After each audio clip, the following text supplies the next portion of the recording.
ونعوذ بالله من شرورنا ومن سيئات أعمالنا من يهده الله فلا مضل له ومن يضلله فلا هادي له ونشهد أن لا إله إلا الله وحده لا شريك له وأشهد أن سيدنا ومولانا وملجأنا ومأوانا سيدنا وحبيبنا وحبيب ربنا محمدا عبده ورسوله صلى الله تعالى عليه وعلى آله وأصحابه وبارك وسلم. أما بعد فأعوذ بالله من الشيطان الرجيم. بسم الله الرحمن الرحيم. وَسَيُجَنَّبُهَا الْأَتْقَى الَّذِي يُؤْتِي مَالَهُ يَتَزَكَّى وَمَا لِأَحَدٍ عِندَهُ مِن نِّعْمَةٍ تُجْزَى إِلَّا ابْتِغَاءَ وَجْهِ رَبِّهِ الْأَعْلَى وَلَسَوْفَ يَرْضَى. آمنت بالله صدق الله العظيم وصدق رسوله النبي الكريم الأمين ونحن على ذلك لمن الشاهدين والشاكرين والحمد لله رب العالمين. إن الله وملائكته يصلون على النبي يا أيها الذين آمنوا صلوا عليه وسلموا تسليما. درود پاک. اللهم صل على سيدنا محمد وعلى آل سيدنا محمد وبارك وسلم عليه. الصلاة والسلام عليك يا سيدي يا رسول الله وعلى آلك وأصحابك يا سيدي يا حبيب الله. الصلاة والسلام عليك يا سيدي يا رحمة للعالمين وعلى آلك وأصحابك يا سيدي يا شفيع المذنبين والحمد لله رب العالمين. بیاں ہو کس زبان سے مرتبہ صدیق اکبر کا، بیاں ہو کس زبان سے مرتبہ صدیق اکبر کا، ہے یار غار محبوب خدا صدیق اکبر کا، ہے یار غار محبوب خدا صدیق اکبر کا. لٹایا راہ حق میں گھر کئی بار اس محبت سے، لٹایا راہ حق میں گھر کئی بار اس محبت سے، کہ لٹ لٹ کر حسن گھر بن گیا صدیق اکبر کا، کہ لٹ لٹ کر حسن گھر بن گیا صدیق اکبر کا. رسول اور انبیاء کے بعد جو افضل ہو عالم سے، رسول اور انبیاء کے بعد جو افضل ہو عالم سے، یہ عالم میں ہے کس کا مرتبہ صدیق اکبر کا، یہ عالم میں ہے کس کا مرتبہ صدیق اکبر کا. علی ہیں اس کے دشمن اور وہ دشمن علی کا ہے، علی ہیں اس کے دشمن اور وہ دشمن علی کا ہے. جو دشمن عقل کا دشمن ہوا صدیق اکبر کا، جو دشمن عقل کا دشمن ہوا صدیق اکبر کا. بیاں ہو کس زبان سے مرتبہ صدیق اکبر کا، ہے یار غار محبوب خدا صدیق اکبر کا. اللہ رب العزت کے حمد و ثنا کے بعد اس کے پیارے حبیب نبی اکرم نور مجسم فخر آدم و بنی آدم سرکار مدینہ رحمت قلب و سینہ احمد مجتبی محمد مصطفیٰ علیہ الصلوۃ والسلام کی بارگاہ اقدس میں بے شمار لاتعداد درود و سلام کے بعد، واجب الاحترام بزرگوں، دوستوں، بھائیوں، بچوں، السلام علیکم ورحمۃ اللہ وبرکاتہ.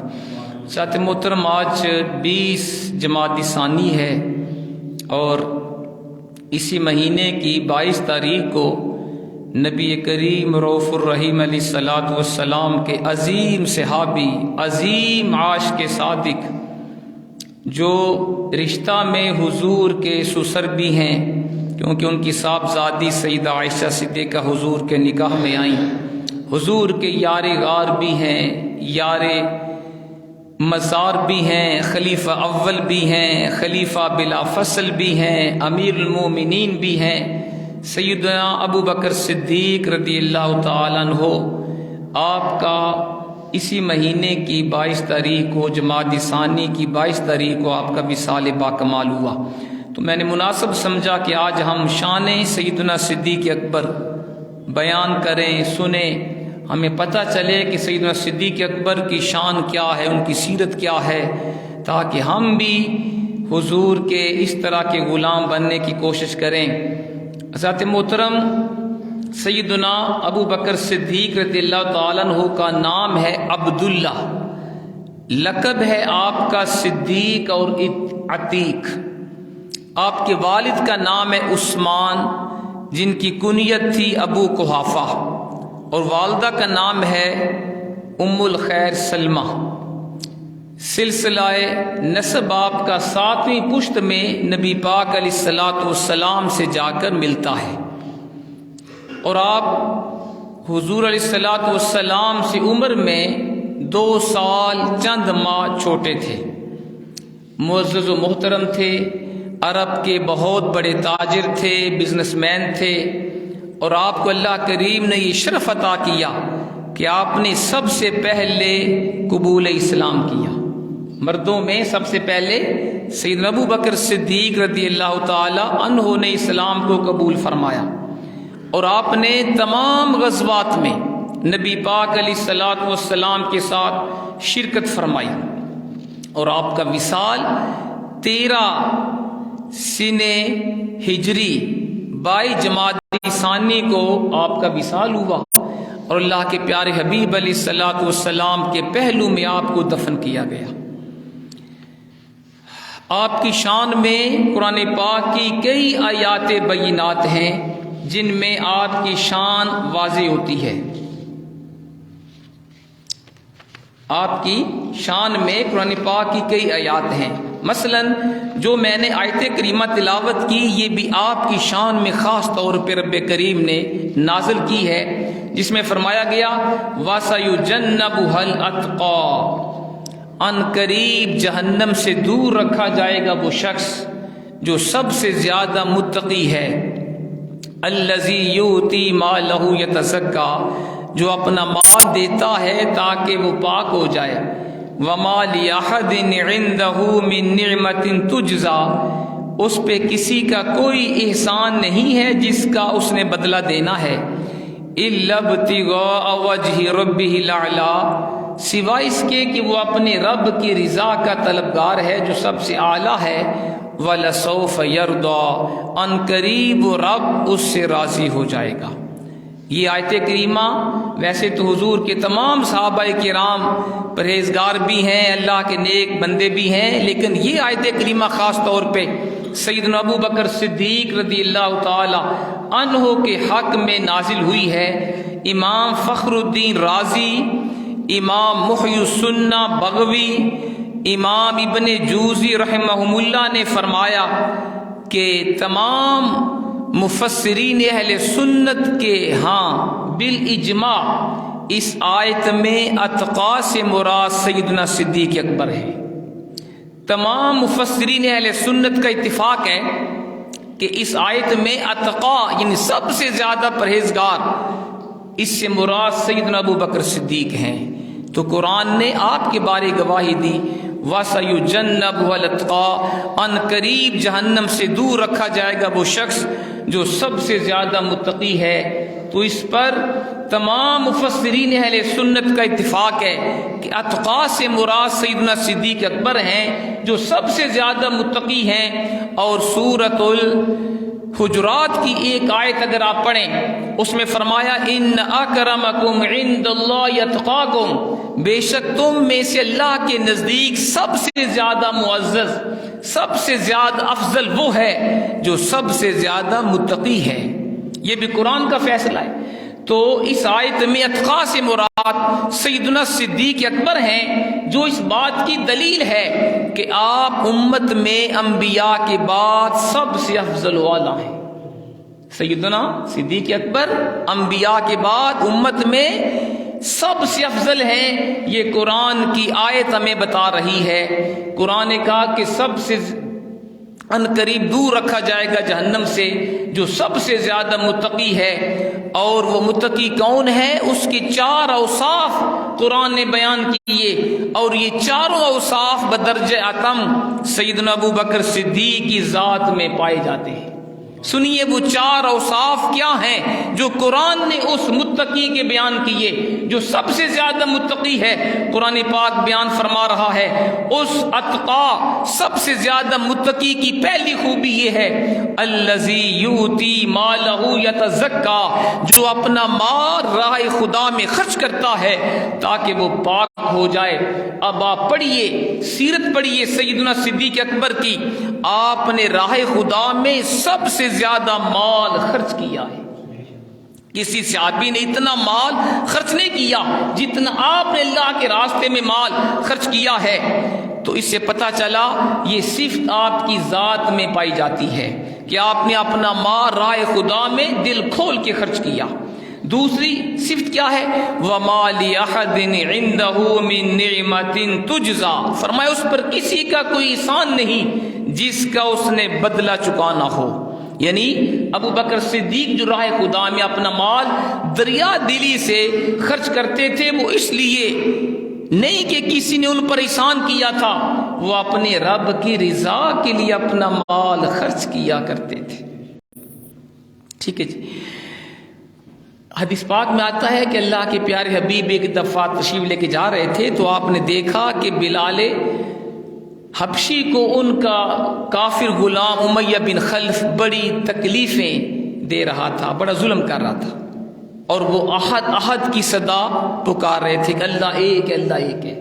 حضور نے فرمایا احد ینجی کا، اے بلال تم نے فکر نہیں کرنا، جس رب کی توحید کا تم نام جپ رہے ہو اللہ تمہیں اس ظلم سے نجات دے گا۔ آپ تشریف لائے، حضرت ابو بکر صدیق حضور کی بارگاہ میں حاضر ہوئے تو حضور نے حضرت بلال کا ذکر کیا کہ اے ابو بکر میں نے بلال کو دیکھا ہے کلمہ پڑھنے کی وجہ سے امیہ اس کے اوپر بڑے ظلم کر رہا ہے۔ تو حضرت سیدنا صدیق اکبر رازدار رسول بھی تھے، حضور کے رازدار تھے، آپ کی بات کا مطلب سمجھ لیتے تھے۔ آپ سمجھ گئے کہ حضور کا اشارہ یہ ہے کہ میں بلال حبشی کو خرید کے آزاد کروں۔ اپنے گھر میں گئے، آدھا سیر سونا لیا، سونا آدھا کلو، اور امیہ کے پاس پہنچے، اسے کہا یہ غلام مجھے بیچ دو۔ اس نے جتنی قیمت مانگی آپ نے وہ سونے کی اشرفیاں آدھا کلو سونا منہ مانگی قیمت دے کر بلال حبشی کو خرید کے اللہ کے راستے میں آزاد کر دیا۔ یہ ہے آپ کا راہ خدا میں مال خرچ کرنے کا جذبہ۔ تو قرآن نے کہا وہ شخص جہنم سے دور رکھا جائے گا جو سب سے زیادہ متقی ہے، اور اس کی پہلی خوبی یہ ہے وہ اپنا مال راہ خدا میں دل کھول کے خرچ کرتا ہے۔ اور دوسری خوبی وَمَا لِأَحَدٍ عِندَهُ مِن نِعْمَةٍ تُجْزَى، اس پہ کسی کا کوئی احسان نہیں ہے جس کا اس نے بدلہ دینا ہے، إِلَّا ابْتِغَاءَ وَجْهِ رَبِّ الْأَعْلَىٰ، وہ صرف اپنے رب کی رضا کے لیے اپنا مال خرچ کر رہا ہے۔ یہ تیسری خوبی قرآن بیان کر رہا ہے، وہ میرا بندہ جو دل کھول کے اللہ کے راستے میں مال دیتا ہے، کسی کا احسان کا بدلہ چکانے کے لیے نہیں، دکھلاوے کے لیے نہیں، وہ صرف اللہ کی رضا کے لیے اپنا مال خرچ کرتا ہے۔ سیدنا صدیق اکبر رضی اللہ تعالیٰ عنہ کا طریقہ تھا کہ آپ کافر غلاموں کو، کمزور غلاموں کو، کمزور کنیزوں کو خرید کر آزاد فرما دیا کرتے تھے۔ ایک دفعہ آپ کی والد ابو قحافہ نے کہا کہ اے بیٹا ابو بکر، اگر تم نے غلام آزاد کرنے ہی ہیں تو طاقتور غلام کو آزاد کیا کر، جوان غلام کو آزاد کیا کر، تاکہ مصیبت میں تیرے کام آئے۔ تم کمزور غلاموں کو، بوڑھے غلاموں کو، عورتوں کو خرید کے آزاد کرتے ہو، وہ تمہارے کام نہیں آئیں گے۔ تو آپ نے فرمایا ابا جان میں اس لیے غلاموں کو خرید کے آزاد نہیں کرتا وہ مشکل وقت میں میرے کام آئیں، میں تو صرف اس لیے غلاموں کو، کنیزوں کو، کمزور غلاموں کو خرید کے آزاد کرتا ہوں کہ میرا رب کریم مجھ سے راضی ہو جائے۔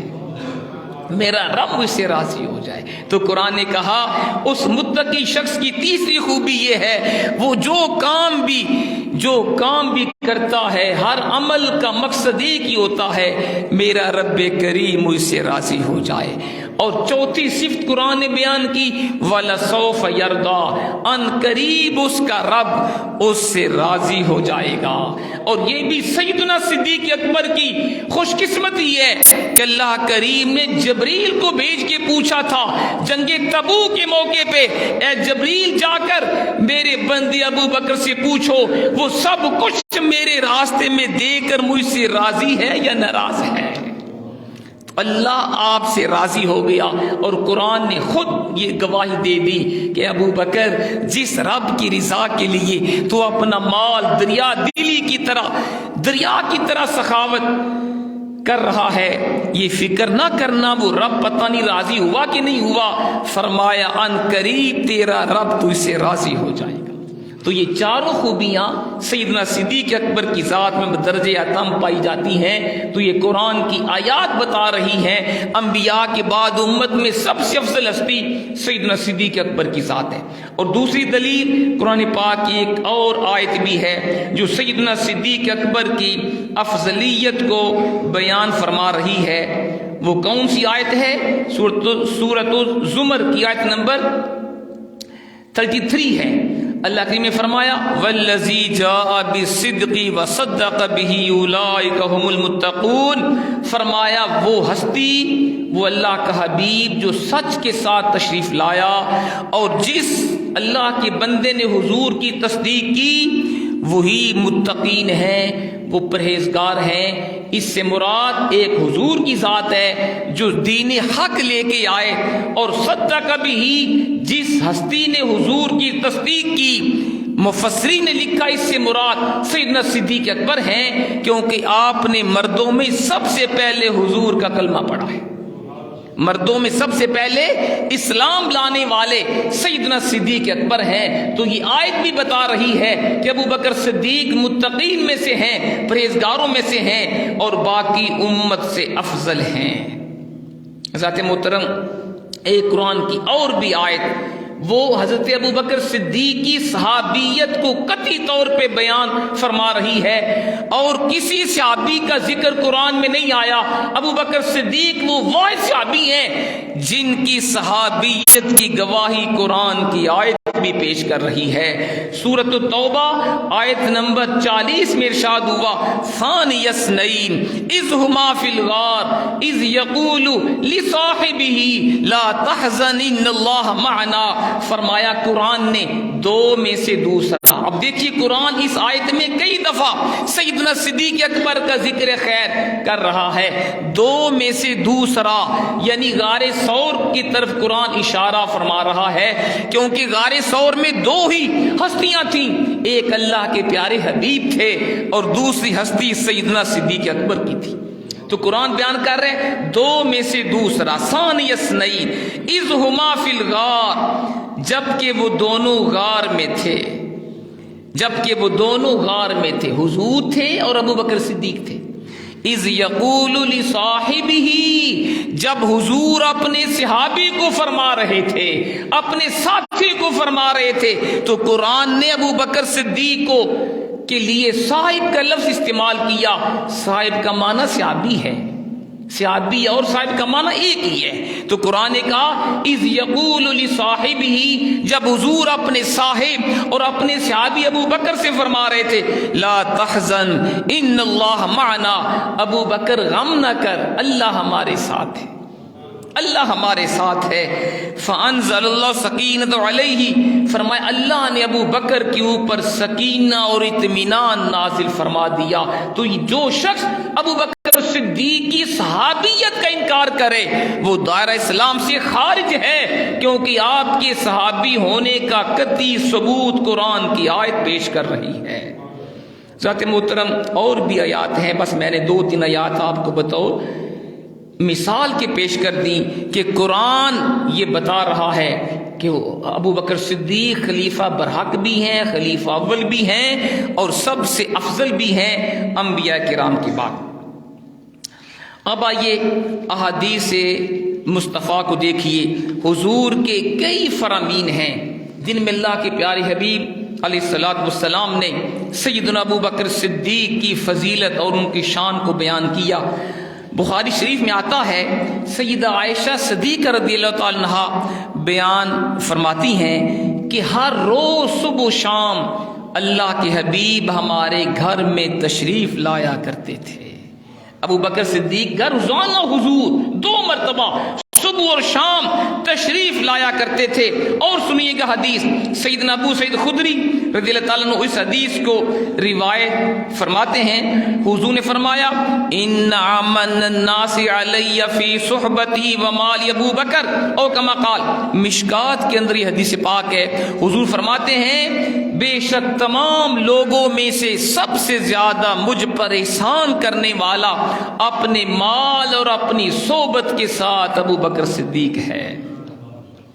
تمام لوگوں میں سے، تمام صحابہ کرام میں سے فرمایا سب سے زیادہ جس ہستی نے مجھ پر احسان کیا اپنے مال کے ساتھ اور اپنی سنگت کے ساتھ، اپنی صحبت کے ساتھ، وہ ابو بکر صدیق ہے۔ اور سنیے گا حدیث پاک، سیدنا ابو ہریرہ اس حدیث کو بیان فرماتے ہیں، حضور نے فرمایا ما لأحد عندنا ید الا وقد کافیناہ ما خلا ابا بکر فَإِنَّ لَهُ عِندَنَا يَدًا يُكَافِئُ اللَّهُ بِهَا يَوْمَ الْقِيَامَةِ، آپ نے فرمایا جس نے بھی ہمارے اوپر احسان کیا ہم نے دنیا میں اس کے احسان کا بدلہ چکا دیا، سوائے ابو بکر صدیق کے۔ ابو بکر نے مجھ پر اتنے احسان کیے ہیں جن کا بدلہ قیامت کو میرا رب کریم چکائے گا۔ کیا شان ہے سیدنا صدیق اکبر کی۔ اور اگلا جملہ حضور کا فرمایا وما نفعنی مال احد قط، ما نفعنی مال ابی بکر، مجھے کسی کے مال نے اتنا فائدہ نہیں دیا جتنا ابو بکر کے مال نے فائدہ دیا ہے۔ حدیث میں آتا ہے جب حضور نے یہ جملہ بولا، ابو بکر صدیق بھی حضور کے پاس تھے، آپ نے فرمایا مجھے کسی کے مال نے اتنا فائدہ نہیں دیا جتنا فائدہ ابو بکر کے مال نے دیا ہے۔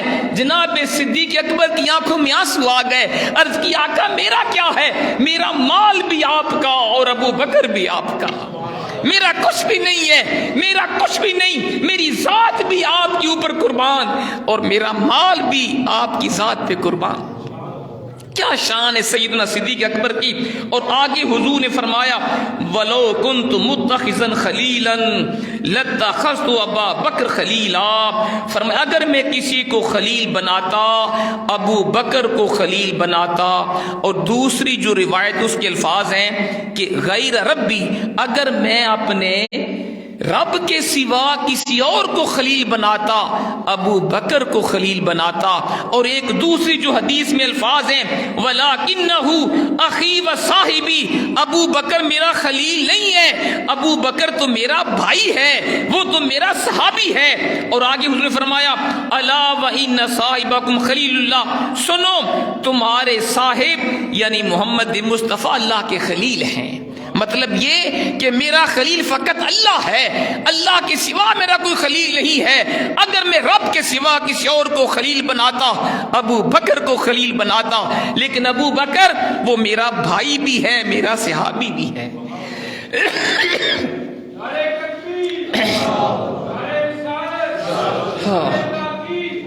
حضرات محترم، مشکات کے اندر یہ حدیث پاک ہے، سیدہ عائشہ صدیقہ رضی اللہ تعالیٰ عنہا روایت کرتی ہیں ایک مرتبہ رات کو ستارے چمک رہے تھے، حضور میری گود کے اندر سر پاک رکھ کے آرام فرما تھے، میں نے آسمان کے ستاروں کو دیکھا، حضور سے پوچھا یا رسول اللہ هل تکون لأحد من حسنات عدد نجوم السماء، کہ آپ کا کوئی غلام ایسا ہے جس کی نیکیاں آسمان کے ستاروں کے برابر ہیں؟ اس نے فرمایا نعم عمر، ہاں میرے عمر کی نیکیاں آسمان کے ستاروں کے برابر ہیں۔ سیدہ عائشہ صدیقہ پریشان ہو گئیں، آپ کے دل میں یہ تھا حضور میرے باپ کا نام لیں گے، لیکن جب حضور نے محسوس کیا عائشہ پریشان ہوئی ہے، تو عائشہ پریشان نہ ہونا، جتنے آسمان کے ستارے ہیں ان کے برابر عمر فاروق کی نیکیاں ہیں، اور عمر فاروق کی جتنی نیکیاں ساری زندگی کی ہیں وہ تو میرے ابو بکر کی ایک نیکی کی طرح ہیں۔ وہ تو ابو بکر کی ایک نیکی کی طرح. علماء نے لکھا وہ ایک نیکی سے مراد کون سی نیکی ہے؟ وہ غار ثور کی نیکی ہے کہ غار ثور میں جو سیدنا صدیق اکبر نے حضور کے ساتھ وہ رات گزاری، 2-3 راتیں بسر کی ہیں، وہ اتنی بڑی نیکی ہے جس کے بارے حضور نے فرمایا عمر فاروق کی ساری زندگی کی نیکیاں ابو بکر کی ایک نیکی کی طرح ہیں. اللہ اکبر، کیا شان ہے سیدنا صدیق اکبر کی. آپ نے اسلام قبول کیا، بڑے مالدار تھے، آپ تاجر تھے، لیکن آپ نے سارا مال راہ خدا میں خرچ کر دیا. سیدہ عائشہ صدیقہ رضی اللہ تعالی عنہا فرماتی ہیں کہ جب میرے والد گرامی کا انتقال ہوا، انفق ابو بکر علی النبی علیہ الصلوۃ والسلام 40,000 دراہم. آپ نے، میرے والد گرامی ابو بکر صدیق نے حضور کی ذات پر اپنی زندگی میں 40,000 درہم صدقہ کر دیے، اللہ کے راستے میں خرچ کیے 40,000 درہم. اور جب آپ کا انتقال ہوا آپ نے کوئی درہم و دینار نہیں چھوڑا، سارا مال اپنی زندگی میں اللہ کے راستے میں خرچ کر کے چلے گئے. یہ ابو بکر صدیق کی قربانی ہے. ذات محترم، باتیں بڑی ہیں، وقت اتنا نہیں ہے. حدیث پاک میں آیا جنگ تبوک کے موقع پہ اللہ کے پیارے حبیب علیہ الصلوۃ والسلام نے صحابہ کرام کو شوق دلایا، مال پیش کرو، جنگ کے لیے مال کی ضرورت ہے. حضرت عمر فاروق رضی اللہ عنہ فرماتے ہیں میں بڑا مالدار تھا، تو میرے دل میں آیا کہ آج ابو بکر سے بڑھ کے اللہ کے راہ میں مال دوں گا، کیونکہ ہر موقع پہ ابو بکر مجھ سے آگے نیکی کے کاموں میں آگے ہوتے ہیں، آج میں ان سے بڑھ کے خرچ کروں گا. آپ فرمایا میں نے اپنے مال کے 2 حصے کیے، آدھا مال اپنے گھر میں رکھا بیوی بچوں کے لیے، آدھا مال حضور کی بارگاہ میں پیش کر دیا. آپ نے پوچھا اے عمر کتنا مال لائے، کتنا چھوڑا؟ عرض کیا کہ آدھا مال اپنے گھر میں چھوڑا، آدھا آپ کے لیے پیش کیا، باقی صحابہ کرام نے بھی مال پیش کیا. آخر میں سیدنا صدیق اکبر تشریف لائے، گٹھری سامان کی اٹھائی ہوئی تھی، حضور کی بارگاہ میں اپنا مال پیش کیا. حضور نے پوچھا ما بقیت لأہلک یا ابا بکر، ابو بکر بتاؤ نا اپنے بیوی بچوں کے لیے کیا چھوڑ دیا ہے؟ اس عاشق کے رسول کا جواب سننے والا ہے. عرض کی آقا جو کچھ بھی گھر میں تھا وہ سارا آپ کی بارگاہ میں پیش کر دیا ہے. ابقیت لہم اللہ ورسولہ، حضور گھر میں اللہ اس کے رسول کا نام چھوڑ کے آیا ہوں، کوئی شے گھر میں چھوڑی نہیں ہے. حدیث پاک میں آتا ہے آپ نے سوئی بھی گھر میں نہیں چھوڑی، اپنا سب کچھ پیش کر دیا اور بوریے کا لباس پہن لیا، ٹاٹ کا لباس پہن لیا، کانٹوں کے بٹن لگا لیے.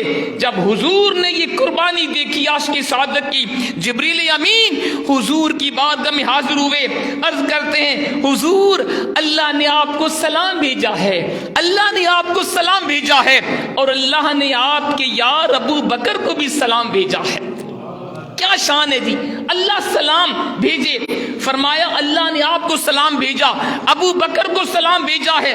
اور رب کریم نے فرمایا میرے حبیب اپنے یار ابو بکر سے پوچھو، اس سے پوچھو ارادن انی فی فقرک ھذا ساخطن، اے میرے بندے سب کچھ میرے راہ میں دے کر اس فقر میں مجھ پہ راضی ہو یا ناراض ہو؟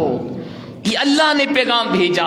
حضور نے ابو بکر صدیق کو رب کا سلام دیا اور فرمایا ابو بکر اللہ نے آپ کو سلام بھیجا ہے، اور اللہ نے پوچھا ہے اے میرے بندے ابو بکر تم نے سارے گھر کا ثاثہ میرے راستے میں میرے پیارے محبوب کی بارگاہ میں پیش کر دیا ہے، کیا اس غربت کے عالم میں مجھ سے راضی ہو یا ناراض ہو؟ حدیث میں آتا ہے ابو بکر صدیق وجد میں آ گئے، جھومنے لگے، عرض کرتے ہیں انا الربی رادین، انا الربی رادین، انا الربی رادین، میں اپنے رب سے ناراض کیسے ہوں گا؟ میں اس فقر کی حالت میں بھی اپنے رب سے راضی ہوں، میں اپنے رب سے راضی ہوں، میں اپنے رب سے راضی ہوں. اس مقام پر علامہ اقبال نے فرمایا تھا پروانے کو چراغ بلبل کو پھول بس، صدیق کے لیے ہے خدا کا رسول بس. ذات محترم ایسے مقام نہیں ملتا، ان کو اللہ تعالیٰ اعلیٰ شان عطا فرماتا ہے جو اللہ رسول کی رضا کے لیے اپنا سب کچھ قربان کرتے ہیں۔ اور پھر ہجرت کی رات ابو بکر صدیق حضور کے ساتھ تھے، یہ وہ شرف ہے جو اور کسی کو نہیں ملا۔ جناب علی کو حضور نے اپنے بستر پہ سلایا، یہ بھی بڑی شان کی بات ہے، لیکن اس ابو بکر صدیق کی شان کتنی بلند و بالا ہے جس نے ہجرت کی رات حضور کے ساتھ سفر کیا ہے، حضور کے ساتھ تھے آپ۔ اللہ نے اپنے حبیب کو حکم دیا تھا، حبیب ابو بکر کو ساتھ لے کے جاؤ، وہ آپ کے مونس و غم گسار ہوں گے۔ حضور نے ان کو ساتھ لیا، اب غار ثور تک پہنچے۔ جو لوگ وہاں پہ گئے ہیں وہ آپ کو بتائیں گے کہ غار ثور کتنی بلند ہے، آج بھی وہاں جانا ہر کسی کی بس میں نہیں ہوتا۔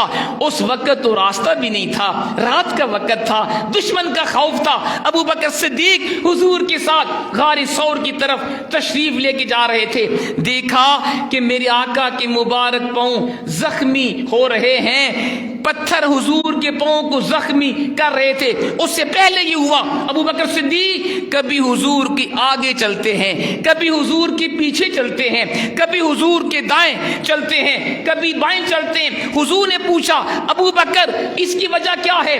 کبھی تم میرے آگے چلتے ہو، کبھی پیچھے، کبھی دائیں کبھی بائیں۔ عرض کیا آقا دل میں آتا ہے شاید کافر پیچھے سے آ کے میرے آقا کو تکلیف نہ دیں، میں پیچھے ہو کے چلتا ہوں، جو حضور کی طرف آئے پہلے مجھے تکلیف دے۔ پھر دل میں آتا ہے شاید آگے ان کے کوئی کافر چھپ کے نہ بیٹھے ہوں، آگے چلتا ہوں کوئی آگے سے میرے آقا کو تکلیف نہ دے۔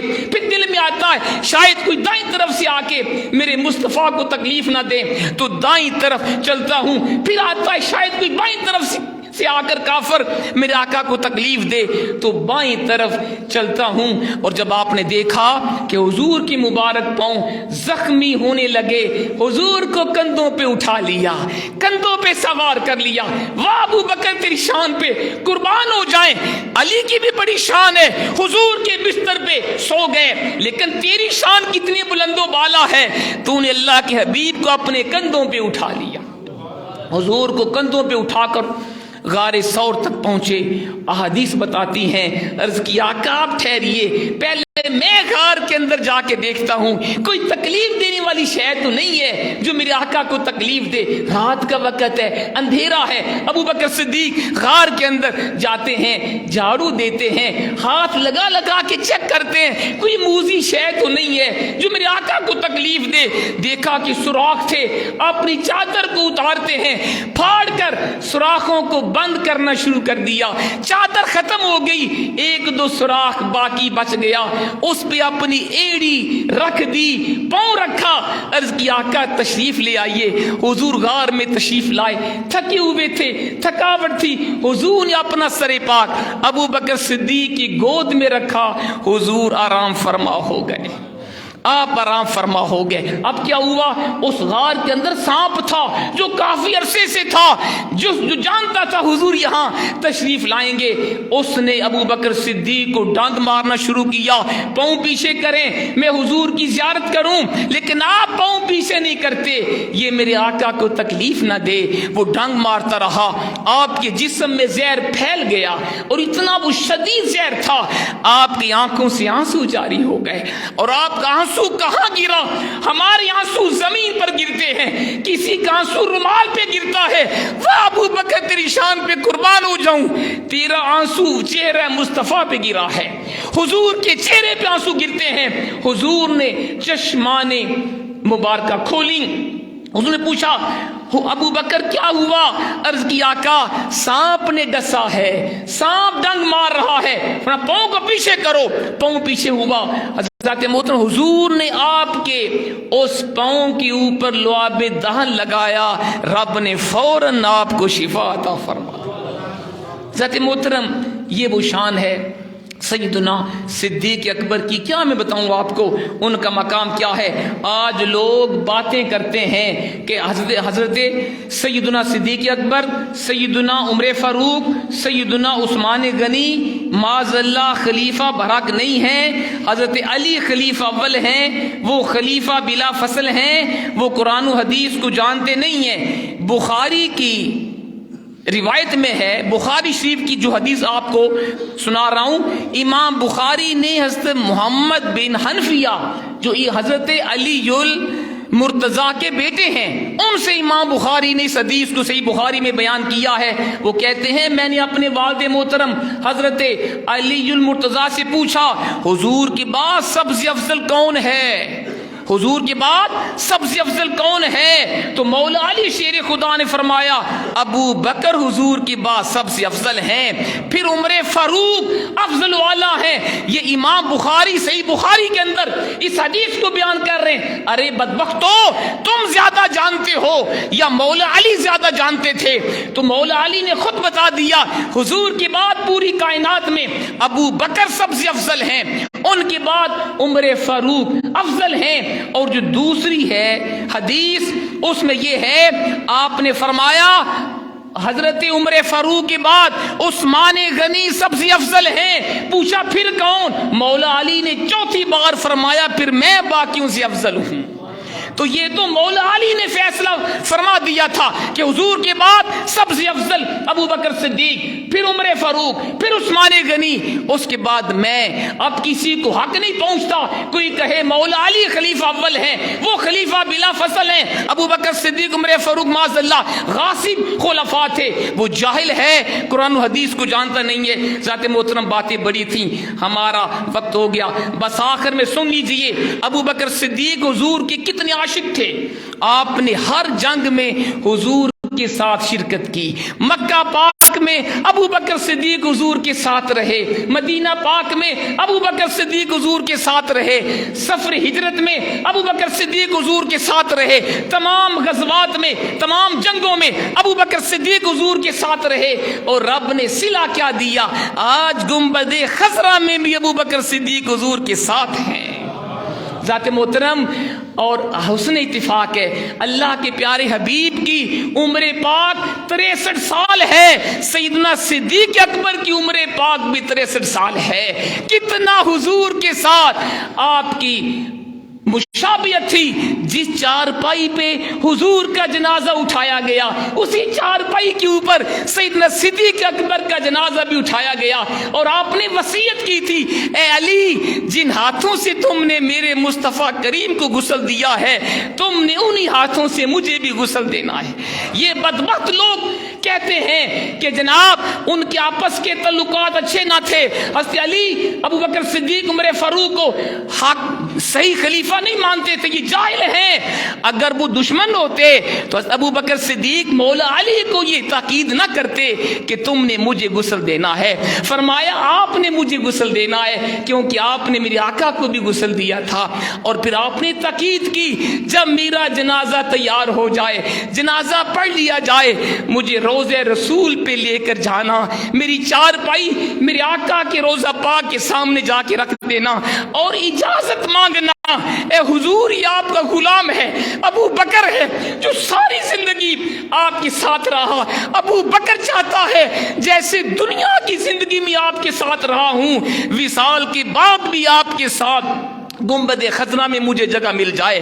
فرمایا کہ دروازہ کھل جائے مجھے حضور کے پہلو میں دفن کر دینا، اور اگر حضور کے روضہ پاک کا دروازہ نہ کھلے مجھے جنت البقیع میں دفن کر دینا۔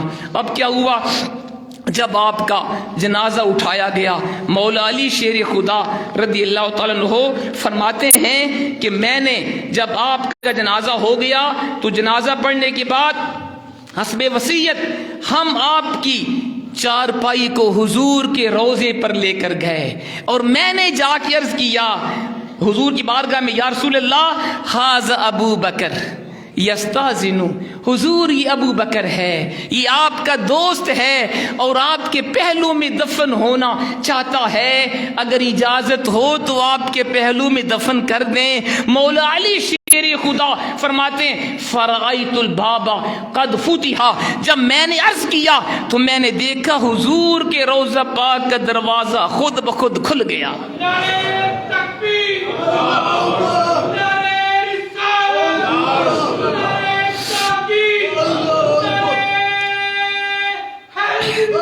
حضور کا دروازہ، روضہ پاک کا دروازہ خود بخود کھل گیا اور آواز آتی ہے، کسی کہنے والے نے کہا ادخل الحبیب الی حبیبہ فإن الحبیب الی حبیب مشتاق، یار کو یار کے پاس لے آؤ کیونکہ یار اپنے یار کے دیدار کا مشتاق ہے۔